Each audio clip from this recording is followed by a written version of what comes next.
ഇന്നത്തെ ഈ ആധുനിക കാലഘട്ടത്തിൽ ഇപ്പം അതിലേക്കൊന്നും കിടക്കുന്നില്ല. ഏതായാലും നമുക്ക് വളരെ സന്തോഷകരമായ ഈ സുദിനത്തിൽ ഇവിടെ എത്തിച്ചേർന്ന ഗ്രാമപഞ്ചായത്ത്, ബ്ലോക്ക് പ്രതിനിധികൾ ഇവരൊക്കെ നമ്മളോടൊപ്പം ചേർന്ന് നമ്മളിൽ ഒരാളായി നമുക്ക് വേണ്ട എല്ലാ മാർഗനിർദ്ദേശങ്ങളും നമുക്ക് വേണ്ട സൗകര്യങ്ങളും ചെയ്തു തരാനും നമ്മളെ ഉപദേശിക്കാനും നമുക്ക് വേണ്ട മാർഗനിർദ്ദേശങ്ങൾ നൽകി നമ്മളെ പ്രോത്സാഹിപ്പിക്കുകയും ലൈബ്രറിയുടെ മുന്നോട്ടുള്ള കാര്യത്തിന് നമ്മളോടൊപ്പം ഉണ്ടാകും എന്നുള്ള ഒരു പ്രതീക്ഷയോടുകൂടി അവരുടെ മുന്നോട്ടുള്ള നീക്കത്തിന് അല്ലെങ്കിൽ അവരുടെ മുന്നോട്ടുള്ള വളർച്ചയ്ക്ക് എല്ലാവിധ ഭാവങ്ങളും നേർന്നുകൊണ്ട് നിർത്തുന്നു. നന്ദി, നമസ്കാരം.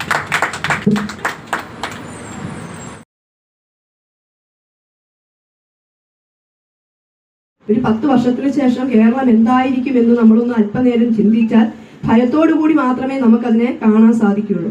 അപ്പോൾ അതിനൊക്കെ നമ്മുടെ ജീവിതത്തിൽ നമ്മൾ ഈ ഭൂമിയിൽ ജനിച്ചു ജീവിച്ചു, നമുക്ക് നമ്മുടെ നാടിന് വേണ്ടി അല്ലെങ്കിൽ അടുത്ത തലമുറയ്ക്ക് വേണ്ടി എന്തെങ്കിലും ചെയ്യണമെന്ന് ആഗ്രഹമുള്ളവരാണ് ഈ ലൈബ്രറിയുടെ പ്രവർത്തനത്തിൽ മുന്നിട്ടിറങ്ങുന്നത്. അല്ലെങ്കിൽ പുസ്തകം വാങ്ങിക്കാൻ പൈസയുണ്ട്, വീട്ടിലിരുന്നാണേലും വായിക്കാം, അല്ല അതുകൊണ്ടല്ല.